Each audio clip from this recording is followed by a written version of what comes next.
प्रकारे press conference घेण्यात आलं आहे, नेमकं काय प्रकरण आहे ते सांगा. चंद्रपूर जिल्हा महाश्रमिक विद्युत केंद्रामध्ये जे SV एंटरप्राइजेस जी कंपनी आहे त्या कंपनीमध्ये जे 5 कामगार जे दाखवलेले आहेत जे आमच्यासोबत आहेत त्याच्यापैकी 3 कामगार, तर 5 कामगार ऑलरेडी तिथे काम करत होते 2.5 ते 3 वर्षापासून.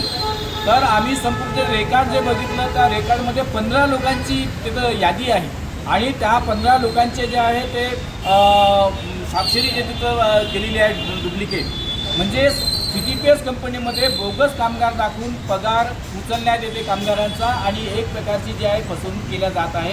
या संदर्भामध्ये महाराष्ट्र नवनिर्माण कामगार सेनेचे जिल्हाध्यक्ष अमनजी अंदेवार यांच्या नेतृत्वामध्ये CTPSचे मुख्य अभियंता राजेंद्र जी राठोड यांना आम्ही प्रत्यक्ष भेटलो की हा कसला प्रकार आहे, कारण 5 लोक प्रत्यक्षात काम करतात, त्याला 15 लोक तुम्ही रेकॉर्डवर दाखवत आहे, 10 लोक कुठे गेले ते बरं. त्या जे 5 कामगार जे काम करत होते त्यांनी आमचा पगार वाढवा असं म्हटलं तर त्यांना कामावर काढून टाकलं.